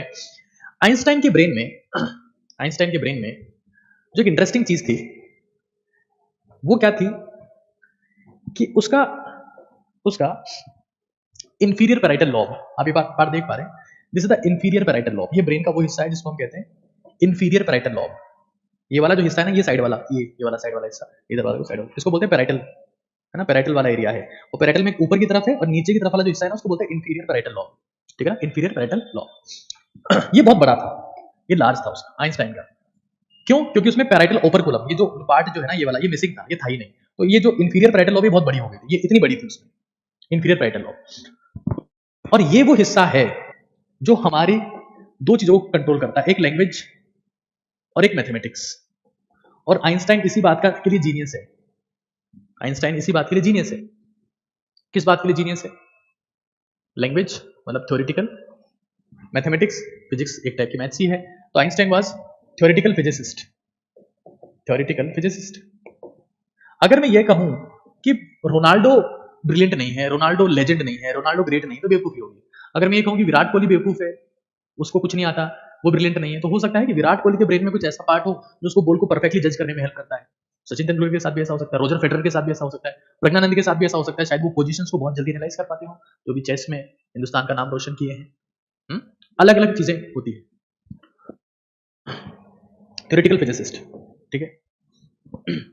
तो ये हमको समझ लेना है कि आइंस्टाइन का ब्रेन नॉर्मल ब्रेन से, जो इंसानी नॉर्मल ब्रेन है, उससे छोटा है, लेकिन ये पार्ट जो लैंग्वेज को और मैथमेटिक्स को गवर्न करता है, कंट्रोल करता है, इंफीरियर पैराइटल लोब, ये बड़ा है, 15% वाइडर है, 15% वाइडर, और यही उसको ह्यूमन से सुपर ह्यूमन बनाता है। बाकी मेहनत करने की बात है। खैर आगे समझिए एक बार आप चीजों को। क्या आईक्यू एक बहुत बड़ा मुद्दा है कि आइंस्टाइन का आईक्यू ये, आइंस्टाइन का आईक्यू वो। क्या आईक्यू, मैं आप सभी से पूछना चाहता हूं, आप अभी सेशन देख रहे हैं, क्या आईक्यू सक्सेस को मेजर करता है? मैं आपसे पूछना चाहता हूं, सभी लोग सेशन देख रहे हैं, आप इसका जवाब दीजिए। क्या आईक्यू सक्सेस को मेजर करता है? यस और नो? अगर, क्योंकि दुनिया में बहुत बातें चलती है, उसका आईक्यू कम है, उसका आईक्यू ज्यादा है, हाँ, क्वेश्चंस कई टाइप के चल रहे हैं आजकल, जिसमें आईक्यू है, ईक्यू है, एसक्यू है, एक्यू है, हाँ, कई टाइप के क्वेश्चंस हैं, इनकी भी चर्चा करना बहुत जरूरी है। आईक्यू एक बहुत महत्वपूर्ण मुद्दा है, और ये वर्ल्ड का मैप है जो आईक्यू को रिप्रेजेंट करता है। ये हम ब्रेन की बात कर रहे हैं, फंक्शनलिटी की बात कर रहे हैं। पहले हमने जो बात की थी, वो बात हमने की थी माइंडसेट की, माइंड की, जो एक साइकोलॉजी का मुद्दा है। फिलहाल हम बात कर रहे हैं न्यूरोलॉजी के मुद्दे पर, जहां पर हम माइंड से हटकर अब ब्रेन पर आ चुके हैं, और ब्रेन की फंक्शनलिटी में हम लोग बात कर रहे हैं आईक्यू की। तो दुनिया का, वर्ल्ड का आईक्यू रिप्रेजेंट करने का एक वे है। और आप यहां देख सकते हैं जिनका सबसे भयंकर आईक्यू है। क्या आप उस कंट्री का नाम बता सकते हैं कि कहां पर सबसे इंटेलिजेंट लोग मिलते हैं? तो उस कंट्री का नाम है Hong Kong, north Korea, Korean countries. India, India, ये आप देख पा रहे हैं यहां पर शायद आप देख पा रहे हैं चीजों को। रेड वो कंट्रीज हैं, रेड वाली, जिनका आईक्यू 65 से भी कम है। ये अफ्रीकन कंट्रीज बहुत सारी ऐसी। अफ्रीका के पीछे होने का रीजन कहीं ना कहीं शायद ये भी है, यहाँ पर कम दिमाग के लोग हैं। इंडिया का आईक्यू यहाँ स्टैंड करता है, एवरेज इंडिया का आईक्यू तकरीबन 81 के आसपास है। सबसे ज्यादा इंटेलिजेंट लोग इस एरिया में मिलते हैं, यहाँ पर और यहाँ पर। ये हांगकांग है, और ये आपके पास में नॉर्थ कोरिया है, यहाँ पर माफ कीजिएगा साउथ कोरिया है, हांगकांग और साउथ कोरिया। उसके अलावा अगर अमेरिका की बात की जाए तो अमेरिका का आईक्यू 90 के आसपास है, अमेरिकन का आईक्यू तकरीबन 98 के आसपास है, ग्रेटर देन 95। लेकिन उनसे इंटेलिजेंट लोग भी हैं। ऐसे रशिया को भी आप देख सकते हैं, रशिया का आईक्यू भी 95 से ऊपर आपको दिखेगा। अफ्रीका इसमें डूबता हुआ दिख रहा है, और ऐसा स्टडी हुआ है कि अफ्रीकन कंट्रीज में बहुत सारी कंट्रीज ऐसी है जो आईक्यू में मिसिंग है। इंपॉर्टेंट बात यह है कि रिसेंट स्टडी ये कहती है कि पूरे वर्ल्ड में नेपाल का आईक्यू सबसे कम है। हालांकि चीजें वेरी करती रहती है और चीजें ऊपर नीचे होती रहती है, बट ये कहता है कि भाई ये सब चीजें हैं, ये सब बातें हैं कि आईक्यू, अगर मैं सिर्फ ये बात कह दूं कि आईक्यू सब कुछ है, तो मैं आईक्यू की लिस्ट आपको बता देता हूं। यहां पर ये लिस्ट थोड़ा सा डिफरेंट है। यहां आप देख रहे हैं हांगकांग है, जापान है, ये साउथ कोरिया है, चाइना लीड ले रहा है, 104 इनका एवरेज आईक्यू निकल के आ रहा है पूरी पॉपुलेशन का, और ये बहुत भारी बात है।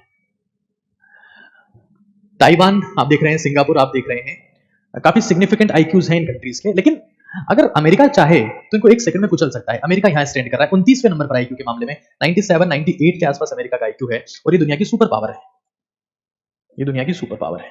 कहीं ना कहीं आईक्यू से भी बड़ी कोई चीज है। क्या इंडिया सुपर पावर नहीं बन सकता? 200% बन सकता है, बन सकता है, because IQ has no connection with the power. ये हमको समझ लेना है। यहाँ पर आप हंगरी देख पा रहे हैं, New Zealand, Belgium, Norway, Sweden, Denmark, ये सब आप देख पा रहे हैं। अच्छा, एक और इंटरेस्टिंग बात है, एक और बहुत बड़ी इंटरेस्टिंग बात है, हो सकता है आप इसको एक्सेप्ट करें ना करें, लेकिन यहाँ देखिएगा और चीजों को गौर से समझिएगा कि जब आईक्यू की बात आई तो यहां जो एक मुद्दा है, ये यहां पर religious acceptance, religious acceptance. African countries में रिलीजियस एक्सेप्टेंस सबसे ज्यादा है।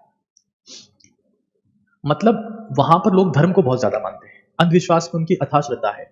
उनको पता ही नहीं कि भगवान क्यों है, क्या एप्लीकेशन है, किस तरीके से भगवान के प्रति समर्पित होना है, बस वो अंधभक्त है। जो कंट्रीज आगे, जिसमें बोला हांगकांग, यहाँ पे 60% पीपल फॉलो नो रिलीजन, किसी धर्म का पालन नहीं करते। ये बड़ा इंटरेस्टिंग पहलू है कि 60% लोग यहाँ ऐसे हैं जो किसी धर्म का पालन करते ही नहीं है। गजब बात है, मतलब कुछ तो कनेक्शन है। नेपाल बेचारा यहाँ पिछड़ा। इंडिया में साइंटिस्ट लोग भी हैं, इंडिया में बेवकूफ भी हैं, इंडिया में समझदार लोग भी हैं, इंडिया में हर टाइप के लोग हैं। रिलीजियस एक्सेप्टेंस आप सर्च कर सकते हैं, रिलीजियस एक्सेप्टेंस यहाँ पर 99.97% तक कुछ अफ्रीकन कंट्रीज में दिखेंगे। वो कहेंगे कि ऊपर वाला कर रहा है जो कर रहा है, हमारे हाथ में कुछ नहीं है। यूएस वाले लोग ये नहीं मानते हैं, इंडियंस भी कहीं ना कहीं धीरे धीरे चेंज हो रहे हैं, वो समझ पा रहे हैं, ईश्वर को भी समझ पा रहे हैं। स्पिरिचुअल एस्पेक्ट को, रिलीजियस एस्पेक्ट को समझना जरूरी है। आंख बंद करके शुतुरमुर्ग वाला बिहेव करना या अपनी गर्दन को रेगिस्तान में घुसा देना is not an good idea. खैर आगे चलते हैं IQ, EQ और SQ के ऊपर। ये समझना बहुत जरूरी है। ठीक है, IQ का मतलब क्या है कि ब्रेन स्मार्ट है, ब्रेन स्मार्ट है। इंसान जो है ना वो ब्रेन से स्मार्ट है। बेसिकली लैंग्वेज और साइंस, लैंग्वेज और साइंस ये दोनों IQ के दम पर ही आप सीख सकते हो। ठीक है, लैंग्वेज और साइंस आप IQ के दम पर ही सीख सकते हो। EQ मतलब हार्ट स्मार्ट। हार्ट स्मार्ट ऐसे लोग जिनको बिहेव करना आता है, किसको कैसे बनाना है, किससे कैसे बात करनी है, क्या करना है।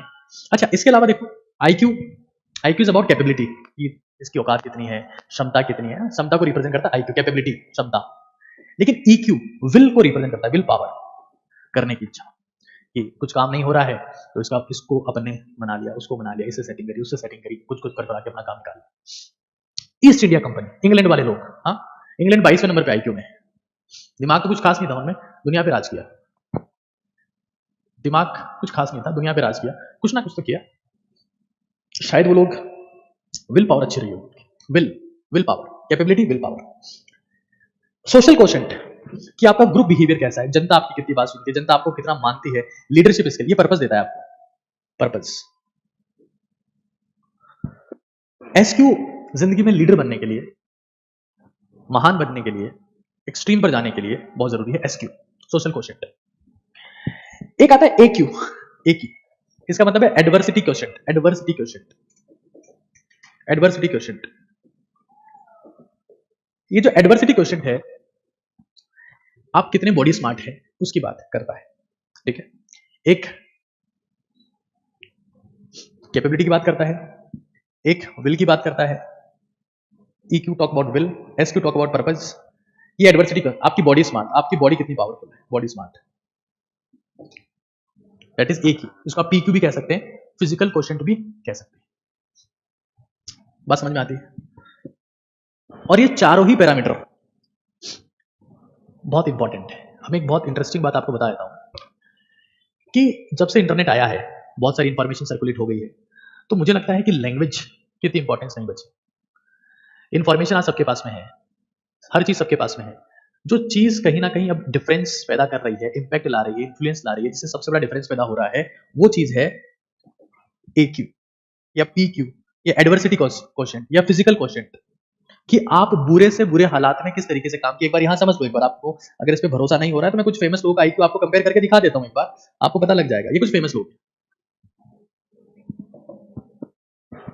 मैं खुद को फेमस में काउंट नहीं कर रहा हूं, आपको मुझे मेरा IQ बताना है, वो आपकी चॉइस है। मैं खुद का IQ 80 के आसपास का मानता हूं। खैर, इलॉन मस्क है 155, ये जुकरबर्ग है 152, आइंस्टाइन है 160, ये जेफ बेजोस है, ये हमारे हॉकिंग साहब है, ये प्रज्ञानंद है, और नरेंद्र मोदी जी का IQ क्या मानते हैं आप?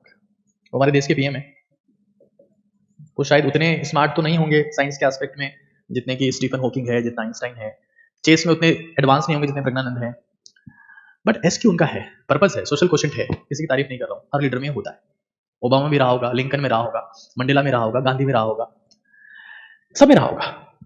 ये प्रज्ञानंद है, इनका 180 के आसपास का IQ है। एवरेज लोग भी बहुत सुपर सक्सेसफुल होते हैं। विराट कोहली है, वहां सारा खेल AQ का है, एडवर्सिटी कोशेंट की, हालात बहुत खराब है, 30 बॉल है 180 रन चाहिए, या 30 बॉल 120 रन चाहिए। अब वहां पर साइंस जानते हो आप कि बॉल कैसे स्विंग होती है, कोई फर्क नहीं पड़ता। लैंग्वेज जानते हो आप कि मुझे पता है पाकिस्तान को गाली कैसे देनी है, कोई फर्क नहीं पड़ता। इट्स ऑल अबाउट कि आप एडवर्सिटी कोशेंट कितना है। अभी चंद्रयान 3 गया, लॉन्च कर दिया अपन। तो उसमें क्या किया, इंडिया ने बहुत कम बजट में चंद्रयान 3 को पहुंचा दिया। तो इंडियंस में AQ बहुत ज्यादा है। जुगाड़ी लोग जो है ना, जुगाड़ी लोग, एडवर्सिटी कोशेंट कि कुछ नहीं है फिर भी कुछ बना दिया, ये इंडियंस। कुछ नहीं है फिर भी कुछ बना दिया, इंडियंस। और मैं आपसे एक बात कहूंगा कि IQ, EQ, SQ इसके ऊपर काम करो ना करो, AQ पे जरूर काम करना, क्योंकि AQ ही वो है जो सबसे नीचे लाई करता है जो आपको रियल पावर देता है। एक बार समझा देता हूँ, यहाँ चीजों को समझना। ये दिस इज, ये आपका फिजिकल बॉडी क्वोशिएंट है, ये PQ, और इसी के ऊपर ये इमारत टिकी हुई है। तुम इसको लेकर घूमते रहो, अगर ये नहीं होगा तो सब नीचे गिर जाएगा, सब नीचे गिर जाएगा, सब नीचे गिर जाएगा। ये फाउंडेशन है, ये हमारी नींव है, नींव। सबसे पहले फिजिकल फिटनेस पे काम करो। अगर तुम्हें चाहते हो, अगर तुम्हें चाहते हो कि दुनिया में तुम्हारी वैल्यू हो, तुम्हारा नाम हो, लोग तुम्हें कुछ समझें, तो फिजिकल फिटनेस पे काम करो। इंफॉर्मेशन, नॉलेज, लैंग्वेज ट्रांसलेटर्स बहुत हैं दुनिया में आजकल। Efficiency to access the information, that is very important, very important. उसके बिना आप कुछ नहीं कर पाएंगे। कंटेंट मेरे पास और भी बहुत सारा है, लेकिन अब मैं क्या करूं। बहुत सारी किताबें ऐसी है जो ब्रेन के ऊपर लिखी गई है, जिसमें से एक बहुत फेमस किताब है जो जॉन मेडिना ने लिखी है, ब्रेन रूल्स। और कुछ ब्रेन फूड्स पर भी किताबें लिखी गई है, इन सबको मैंने पढ़ा है। परफॉर्मेंस कॉर्टेक्स, काम clarity, the leading brain, the brain warriors. और इन सब की समरी मैं आपको अब देने वाला हूँ कुछ लाइनों में, कि क्या कहती है, कैसे आपके ब्रेन को एक्टिवेट किया जा सकता है, उसकी हम लोग चर्चा करेंगे कुछ समय में। ठीक है, यहां समझ, एक बात यहां देखिए, ब्रेन एक्टिवेशन, क्योंकि सारा मुद्दा यही था कि खुद को इंटेलिजेंट कैसे बनाएं, ब्रेन एक्टिवेशन कैसे करें, शार्प कैसे बने, अपने आसपास के लोगों को एक्टिवेट कैसे करें, हमारी औलाद को कैसे सक्सेसफुल बनाएं, बहुत सारे मुद्दे थे, तो मैं आपको बता दे रहा हूं वन बाय वन। ब्रेन को तेज चलाने का सबसे पहला तरीका है अपने आप को चलाओ। जो इंसान बिस्तर में लेटे लेटे तौंद निकाल के स्विगी जोमेटो से ऑर्डर करके पिज्जा खा रहा है, बर्गर खा रहा है, उसका माथा कभी काम नहीं करेगा। फिजिकली एक्टिव क्यों? क्योंकि जब इंसान बहुत तेजी से ब्रेन डेवलप कर रहा था, इवोल्यूशन उसका दिमाग बहुत तेजी से बढ़ा रहा था, तो 18 किलोमीटर रोज चलता था, 18 किलोमीटर पैदल चलता था, यहां से वहां घूमता था। पैदल चलो, सबसे पहली चीज, तुम कुछ नहीं कर सकते, पैदल चलो। सीढ़ियां चढ़ सकते हो, मैं सीढ़ियां चढ़ता हूं, पैदल चलो। पैदल चलना बहुत ज्यादा जरूरी है, क्योंकि इससे मसल स्क्वीज होती है, और मसल जब स्क्वीज होती है तो यहां से ब्लड आपकी खोपड़ी में पहुंचता है। ठीक है, पैदल चलो। दूसरी बात, हमारा ब्रेन हमारी बॉडी का सबसे फैटी ऑर्गन है। फैटी ऑर्गन है, सबसे ज्यादा फैट हमारे ब्रेन में ही होता है। फैट बहुत फैटी ऑर्गन है हमारा ब्रेन। फैट अगर आपकी डाइट में है तो आपका ब्रेन बहुत अच्छे से काम करेगा। फैट के क्या सोर्स हैं? तो आप गाय का घी इस्तेमाल कर सकते हैं। घी, बड़े बुजुर्ग लोग इसका इस्तेमाल नहीं करें, अगर वो हार्ट पेशेंट है, कुछ और इश्यू है तो इसका इस्तेमाल ना करें। आप सबसे बेहतर जो माना जाता है, मानते हैं omega 3 fatty acid. Omega 3 fatty acid ये सबसे बेहतरीन बोलते हैं कि भाई इससे बढ़िया तो कुछ है ही नहीं। कहाँ मिल सकता है आपको? फिश ऑयल में मिल सकता है, मछली के तेल में। मछली का तेल नहीं खाते, अलसी का बीज, फ्लैक्सीड, अलसी बीज, फ्लैक्सीड, ये अपनी डाइट में इंक्लूड करना शुरू करो। मछली का तेल, अलसी का बीज दोनों से मतलब नहीं, बोले सर घर में ले आते हैं, खत्म हो जाता है, फिर कोई लाता नहीं है। मछली का तेल तो वेजिटेरियन खा नहीं सकते। घी तो अब हम तो बुजुर्ग व्यक्ति, क्योंकि मेरे सेमिनार के बुजुर्ग व्यक्ति भी देखते हैं। जिसका ब्रेन बुढ़ा हो गया उसका शरीर अपने आप बुढ़ा हो जाएगा। ब्रेन जिसका जवान है वो शरीर जवान रहेगा दोस्त, शरीर बुढ़ा नहीं होता, ब्रेन बुढ़ा होता है। जिस दिन आपका ब्रेन बुढ़ा हो गया, जिस दिन आपका विजन बोर्ड नहीं है, आप शांत नहीं है, आपका गोल नहीं है, खोपड़ी को लगेगा कि ये जो है इसका कोई गोल नहीं है, अपन भी क्यों काम कर रहे हैं, फालतू बंद करो, बंद कर, सर मामला बेनिफिट फालतू में जा रहा है, बंद कर उसको। तो बंद कर देता है तो शरीर पे भी सारे ऑर्गन्स में जंग लगने लगती है, फैट जमा हो गया, किसी में अल्सरेशन हो गया, किसी में क्या हो गया, सब कुछ खराब हो जाता है। तो हमें ये समझना है, ओमेगा 3 फैटी एसिड्स और पानी। ब्रेन को पानी बहुत चाहिए। अच्छा, एक चीज ध्यान रखो, चीनी भी बहुत पसंद है लेकिन ब्रेन के लिए अच्छी नहीं है चीनी। चीनी is not a good for brain. पानी बहुत पसंद है, ग्लूकोज ब्रेन को लगातार चाहिए। हमारी बॉडी का 2% हिस्सा होता है ब्रेन, लेकिन 20% एनर्जी कंज्यूम करता है। पानी, हाइड्रेशन बहुत जरूरी है। दुनिया में 99% हेडेक, जो सरदर्द होते हैं, वो पानी की कमी से होते हैं। Hydration is must, hydration is must. बिना हाइड्रेशन के, बिना ओमेगा 3 फैटी एसिड्स के आप अपना ब्रेन अच्छे से नहीं चला पाएंगे। अब कुछ काम की बात है, क्वेश्चन सॉल्व करना, पहेली सॉल्व करना, न्यूमेरिकल्स बनाना, बड़े बुजुर्ग का अखबार पढ़ना, कोई किताब पढ़ना, कुछ नया लिखना, ये वो स्किल्स है, पढ़ना और लिखना। इस दुनिया में जो इंसान 3 काम कर रहा है, 3 काम, पढ़ रहा है, लिख रहा है, उस पर चिंतन कर रहा है कि मैंने क्या किया, उस इंसान का महान बनना निश्चित है किसी भी उम्र में। चाहे वो 10 साल का है, चाहे वो 20 साल का है, वो 30 का है, 40 का है, 50 का है, 60 का है। लिखना, लेखन, पहले तो आप पढ़ रहे हो, पढ़ना, लिखना, और पढ़े हुए लिखे का मनन करना, मनन करना, उस चीज को आप सोच रहे हो, मेमोराइज करना। चिंतन करना, विचार करना, ये ब्रेन को एक्टिवेट करने के कुछ तरीके।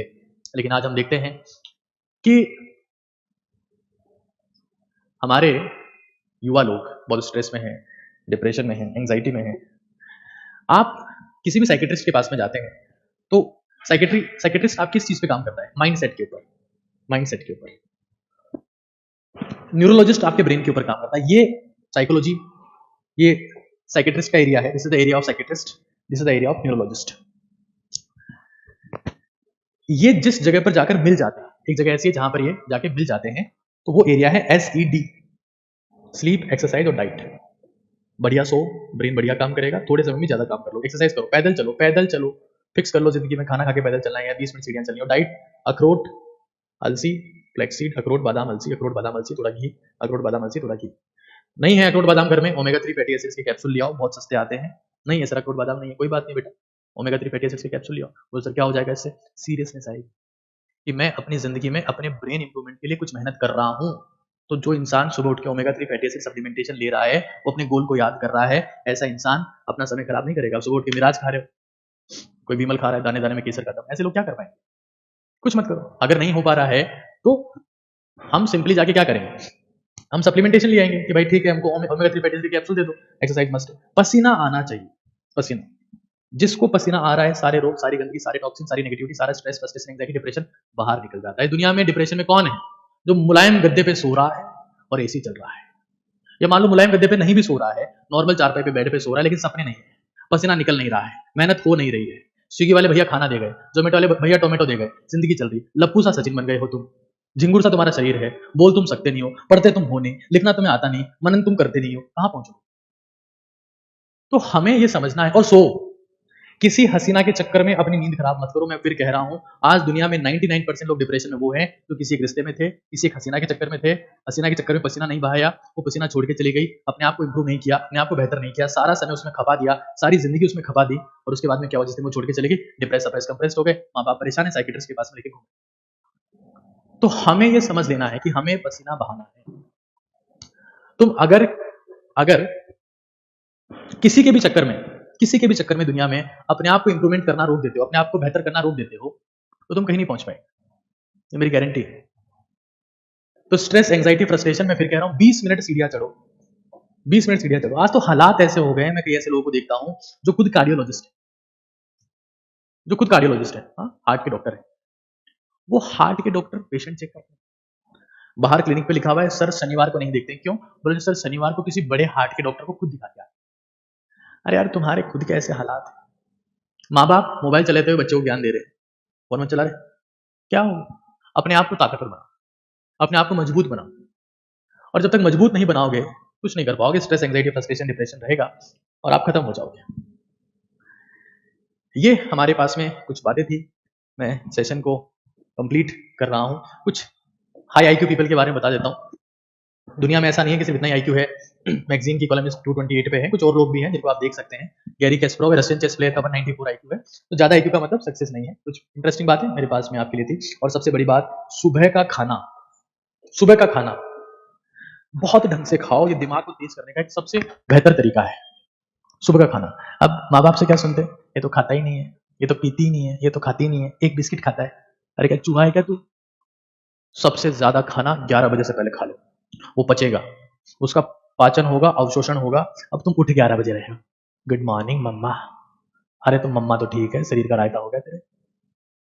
टाइम से उठो, ढंग का खाना खाओ, अपने आप को ताकतवर बनाओ, अपना EQ ठीक करो। EQ ठीक करोगे तो EQ, IQ और SQ अपने आप ठीक हो जाएगा। शरीर पे काम करो, क्योंकि तुम बड़े बंगले में नहीं शरीर में रहते हो। शरीर खराब हो गया, बड़ा बंगला किसी काम का नहीं होगा। अपने ऊपर काम करो, माइंडसेट के ऊपर काम करो, कुछ लिखो, अपने चेतन मन को शांत करो, अपने माँ बाप का नाम लो।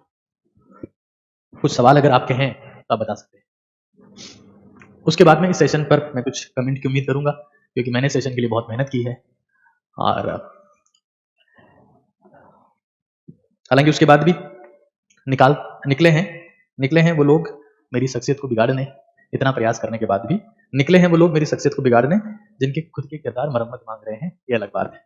लेफ्ट नॉस्ट्रिल वाला एक्सरसाइज फॉलो करते हैं क्या? मैं बिल्कुल करता हूं। मैं जो कुछ भी कहता हूं, मैं वही कहता हूं जो मैं करता हूं। मेरे में ज्ञान देने की इच्छा आकांक्षा नहीं है, मैं वो सब आपको बताने आता हूं जिससे मेरी जिंदगी में परिवर्तन आया है।